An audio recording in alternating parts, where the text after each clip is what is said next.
All right, guys, back again, trying to get more comfortable speaking to this camera here. Um, but what I wanted to talk about today is player to player relationships. So, something I noticed through my career, and now that I'm out of it as well, it, relationships with other players are massively important. Um, those relationships are important because you have the ability, I think more so than players realize, to actually help other guys.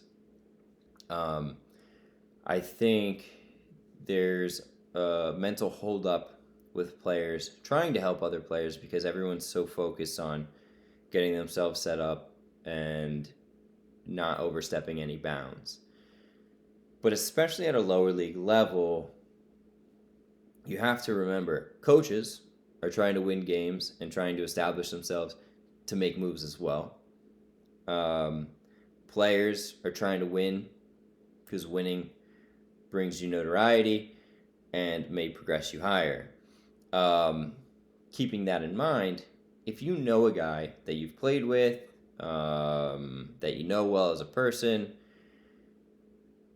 and they're interested in coming to a club that you've now found a contract and established yourself,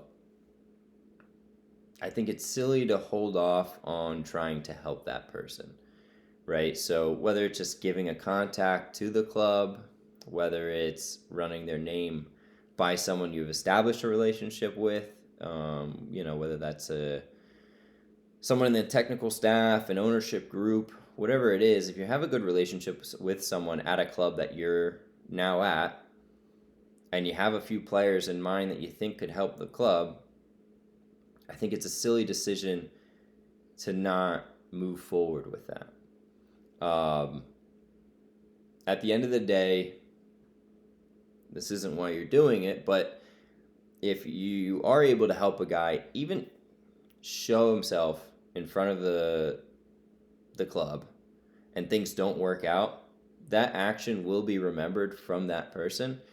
And it's a crazy world, this lower league soccer stuff, because one guy could have a fantastic season, the next doesn't have something lined up. Someone could have maybe a lackluster season and somehow ends up at a bigger club very next year.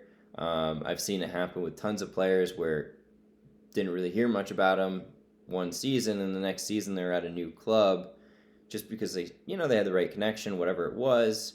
And by no means are they a bad player. They got there for a reason, but maybe they just know somebody that was able to help them, and now they have a fantastic year, um, and they may be able to help you, and so everything kind of goes hand in hand. And I think with that, you can build a community around yourself as you're playing, and that will progress your career. It may lead to a contract after another contract after another contract because something that I noticed when I was a player is that I was maybe overly willing to push for other players, maybe to the point where it was annoying for clubs. But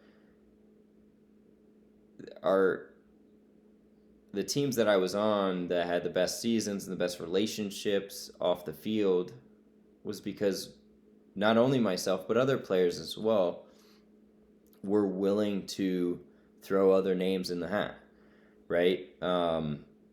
If I trusted a guy as a player and I knew that there was talent there, even if it was like I didn't know they were going to be 100% sold on him, but I thought there was a chance that the club might see this guy and take a risk on him, I was going to throw his name in the mix and just see what happened. And I think that's important for guys to remember as you progress. Is it's one thing to have a great career yourself. It's another thing to be able to bring other guys along to make their own journey, right? So, um, if you have the chance to do that, if you're at a new club right now and you kind of played with guys previously that you know are still struggling to find a club, and there's any chance that you can help them out, take a second, think about the right way to approach it, the right person to approach it with, and try to help. Um, it will go a long way. It will. It may be an uncomfortable thing to do, but that uncomfortability will actually build you up as a person. You'll become a better person for doing that, and it's also a relationship that you will then maintain through your playing days and beyond, right? Helping others feels good. It it's not a completely selfless act. It does feel good to help somebody find a club. So you have that, and it's just a way to make another connection and maintain a relationship. So yeah, like I said, if you have that chance today, and you're watching this video, do it. Find a guy that you know could help your club, and just see what's possible. And that's my piece of advice for today. Thank you.